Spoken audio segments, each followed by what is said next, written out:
الرحيم نحمده ونصلي على رسوله الكريم اما بعد چمن میں پھول کھلتے ہیں گلشن بہار بن کر، چمن میں پھول کھلتے ہیں گلشن بہار بن کر، 26 جنوری مبارک ہو پھولوں کا ہار بن کر۔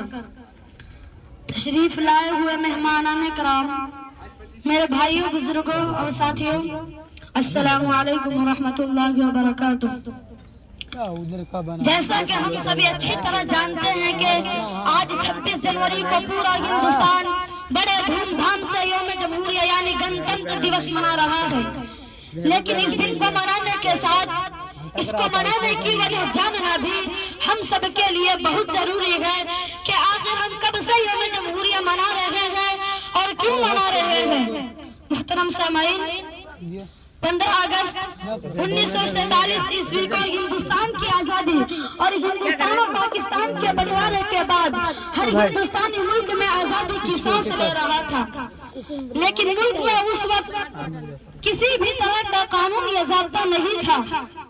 چنانچہ ملک ہندوستان کے پہلے صدر جمہوریہ جناب ڈاکٹر راجندر پرساد جی کے حکم سے وضع قوانین کے لیے ایک کمیٹی تشکیل دی گئی اور اس کا صدر جناب ڈاکٹر بھیم راؤ امبیڈکر صاحب کو منتخب کیا گیا۔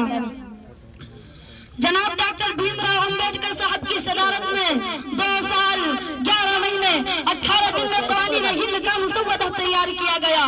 یہ قانونی مسودہ 26 نومبر 1949 عیسوی کو پارلیمنٹ میں پیش کیا گیا اور تمام اراکین پارلیمنٹ کی رضامندی سے وہ مسودہ قانونی شکل اختیار کر گیا، لیکن یہ قانون ابھی نافذ نہیں ہوا تھا، بلکہ قوانین ہند کے نفاذ کے لیے 26 جنوری 1950 عیسوی کو متعین کیا گیا۔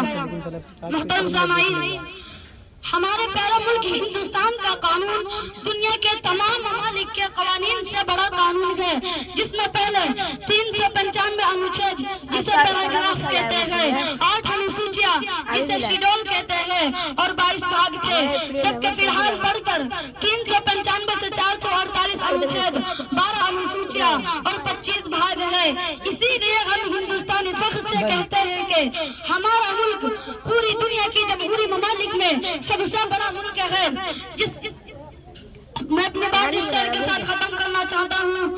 دل سے نکلے گی نہ مر کر بھی وطن کی الفت، دل سے نکلے گی نہ مر کر بھی وطن کی الفت، میری مٹی سے بھی خوشبو وفا آئے گی۔ والسلام علیکم ورحمۃ اللہ وبرکاتہ۔